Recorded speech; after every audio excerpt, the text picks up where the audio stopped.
ഇന്നത്തെ എൻ്റെ cutie bride അഖിലയാണ് കേട്ടോ. അപ്പോൾ അഖിലയ്ക്ക് ഒരു പക്കാ ട്രഡീഷണൽ ബ്രൈഡൽ ലുക്കാണ് കേട്ടോ വേണ്ടത്. അപ്പോൾ ആൾ സെറ്റും ഉണ്ടായിരുന്നു. അതുപോലെ തന്നെ മുല്ലപ്പൂ നമ്മൾ പഴയ ട്രഡീഷണൽ രീതിയിൽ വാർമുടിയൊക്കെ വെച്ച് അങ്ങനത്തെ ഒരു ഹെയർ സ്റ്റൈലായിരുന്നു കേട്ടോ. അപ്പോൾ നമ്മൾ സിമ്പിളായിട്ട് അഖിലയുടെ ഫേസിന് ചേരുന്ന ഒരു ഹെയർ സ്റ്റൈലാണ് കേട്ടോ ചെയ്തത്. അതുപോലെ തന്നെ ഐ മേക്കപ്പും നമ്മൾ ആൾക്ക് ഇഷ്ടമുള്ള രീതിയിൽ ചെയ്ത് കൊടുക്കുന്നുണ്ട്.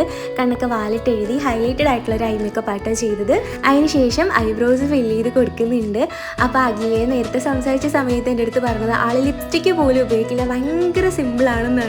അവൻ്റെ മേക്കപ്പ് ചേരുമെന്നൊക്കെ ആൾക്ക് ഭയങ്കര പേടിയായിരുന്നു. പക്ഷെ ഒരുക്കി കഴിഞ്ഞപ്പോഴത്തേക്കും ആൾക്ക് ഒരുപാട് ഇഷ്ടമായിട്ടോ. അഖിലേക്ക് നന്നായിട്ട് മേക്കപ്പ് ചേരുന്നുണ്ടായിരുന്നു. ആളുടെ ഫേസിൽ നല്ല രസമുണ്ടായിരുന്നു. പ്രത്യേകിച്ച് അഖിലയുടെ ചിരി നല്ല രസമാണ് കേട്ടോ. ആളുടെ ചിരി കാണാൻ, ആ ചിരിയിലാണ് ഞാൻ വീഡിയോ പോയത്. അങ്ങനെ ഇതാണ് നമ്മുടെ അഖിലക്കുട്ടിയുടെ ഫൈനൽ ലുക്ക്. പിറ്റേന്ന് പ്രോഗ്രാം ഒക്കെ കഴിഞ്ഞിട്ടാണ് കേട്ടോ അഖില എനിക്ക് മെസ്സേജ് അയച്ചത്. അപ്പം അഖിലയുടെ വീട്ടിൽ എല്ലാവർക്കും ഇഷ്ടമായി എന്ന് പറഞ്ഞു. അതുപോലെ റിസപ്ഷൻ കഴിയുന്നവരെ മേക്കപ്പ് ഒട്ടും തന്നെ പോയിട്ടുണ്ടായിരുന്നില്ല എന്നൊക്കെ കേട്ടപ്പോൾ ഭയങ്കര സന്തോഷമായി. കറക്റ്റ് ടൈമിൽ നമ്മുടെ മേക്കപ്പ് ഒക്കെ കഴിഞ്ഞിട്ടുണ്ടായിരുന്നു. അപ്പോൾ അഖിലക്കുട്ടിയുടെ വക ഒരു കുഞ്ഞ് ദക്ഷിണയും കിട്ടി. അപ്പോൾ ഹാപ്പി മാരീഡ് ലൈഫ് ചക്കര.